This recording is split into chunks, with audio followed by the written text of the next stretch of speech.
8월 19일 월요일 아침입니다. 예레미야 51장 11절에서 19절까지 말씀 읽겠습니다.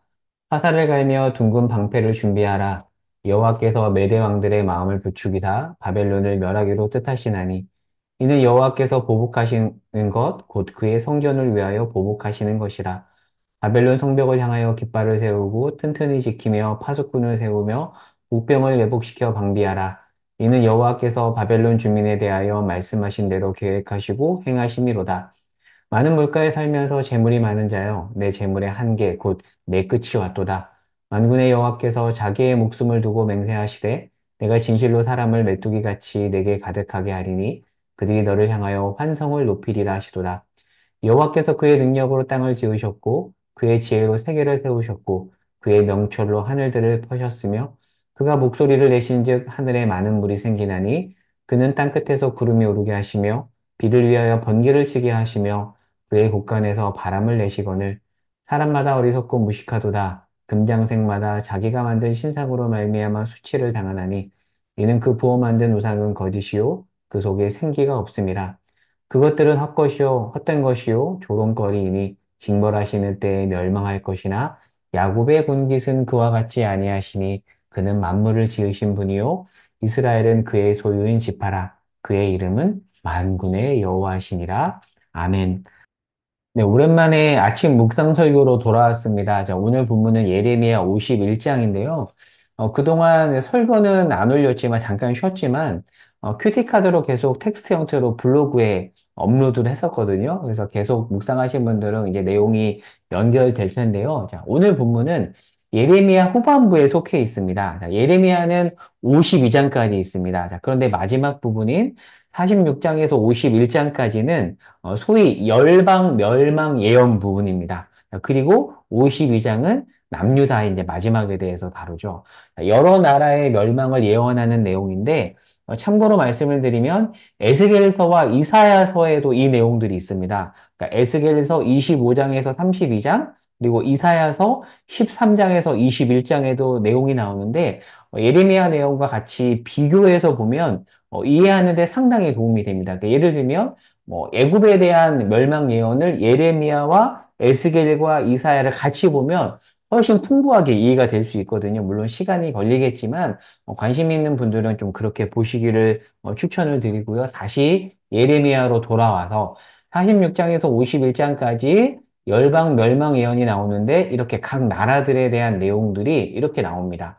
애굽, 블레셋, 모압 그 밖의 나라들에 대해서 멸망하겠다라고 예언을 하고 바벨론의 멸망에 대해서는 꽤나 길게 이야기를 합니다. 그런데 이 바벨론 멸망 예언이 오늘부터 금요일까지 설교 내용입니다. 그러니까 이번 주 금요일까지는 계속해서 바벨론의 멸망에 대한 내용을 다루니까 어떻게 보면 지루할 수 있지만 그러나 이 안에 또한 하나님의 또 깊은 섭리와 또 은혜의 내용들을 우리가 볼 수가 있습니다. 그래서 그 내용들을 찬찬히 금요일까지 살펴보도록 하겠습니다.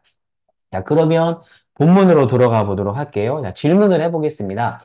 바벨론 멸망에 대해서 지금 하나님께서 예레미야를 통해서 예언을 하시는데 이 말씀을 듣는 청중은 바벨론일까요? 아니면 다른 백성일까요?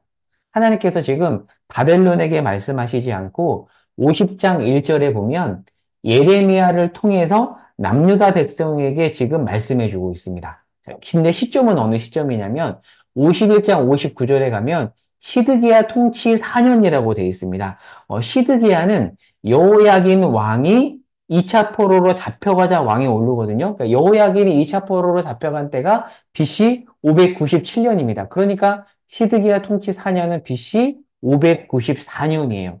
그러니까 지금 이 말씀이 선포되는 시점은 BC 594년, 여전히 바벨론이 위세를 떨칠 때입니다. 그리고 586년 머지않아서 바벨론이 남유다를 무너뜨릴 거거든요. 근데 그러기 앞선 때입니다. 바로 그때 하나님은 예레미야를 통해서 바벨론이 멸망할 것이다라고 말씀을 하고 있습니다.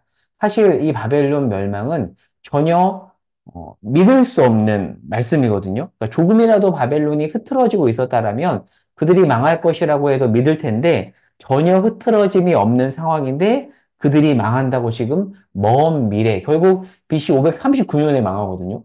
이제 예레미야가 죽고 망해요. 근데 지금 하나님은 그 말씀을 예레미야를 통해서 남유다 백성에게 전해주고 있습니다.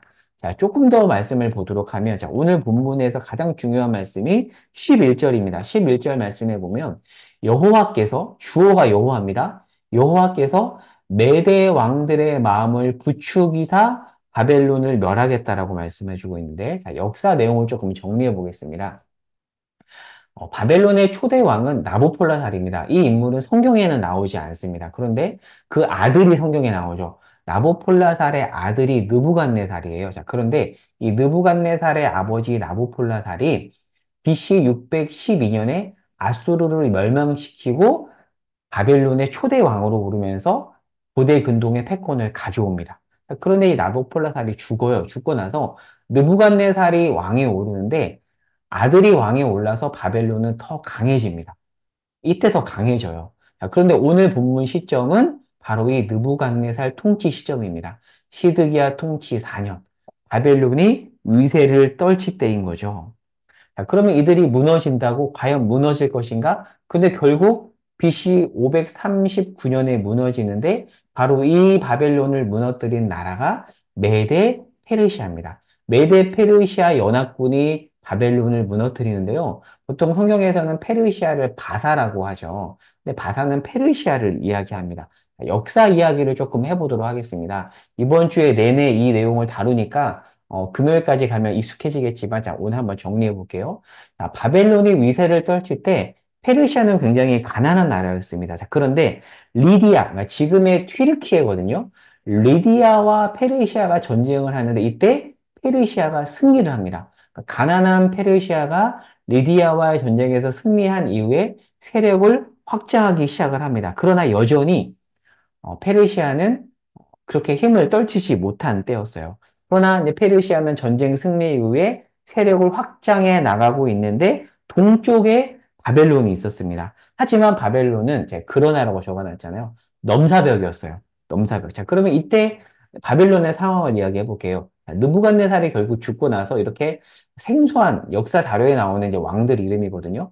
바벨론의 왕들입니다. 웨일무로닥 뭐 이런 왕들이 쭉 통치를 하고 나중에 나보니두스가 통치를 하거든요. 근데 이 나보니두스 왕이 바벨론을 통치했을 때 어떤 일이 벌어지냐면 자기 어머니가 숭배하는 달이죠.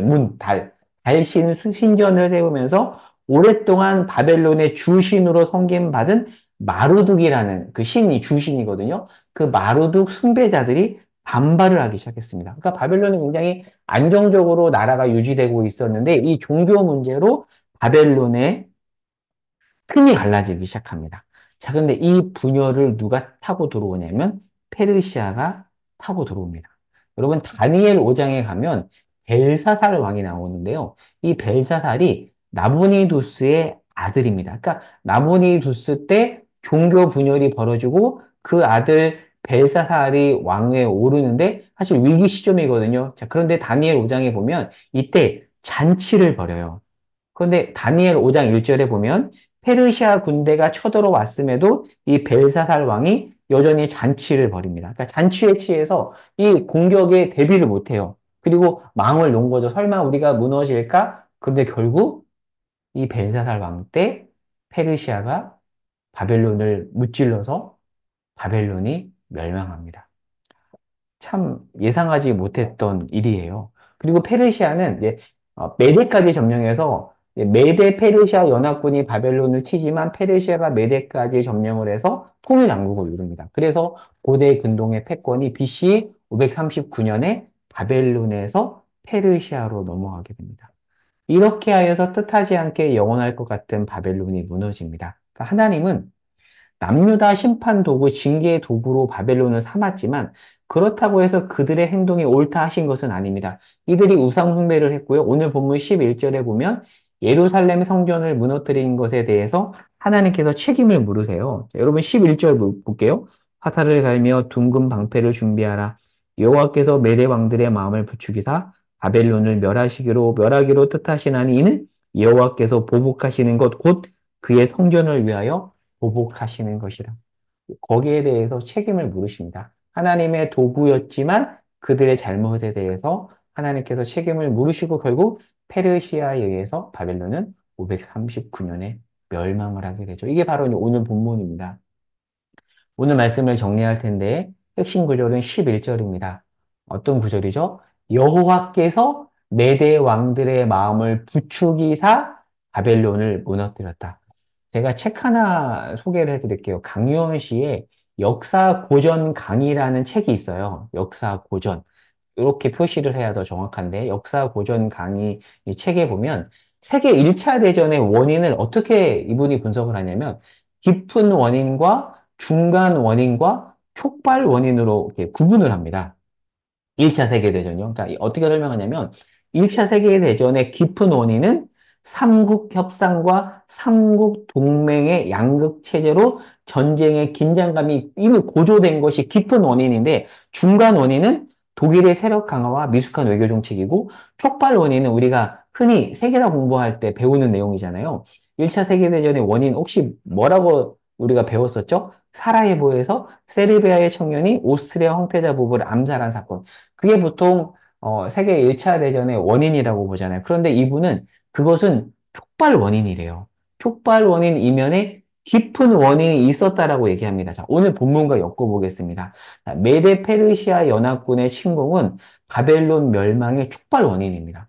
그러면 깊은 원인은 무엇일까요?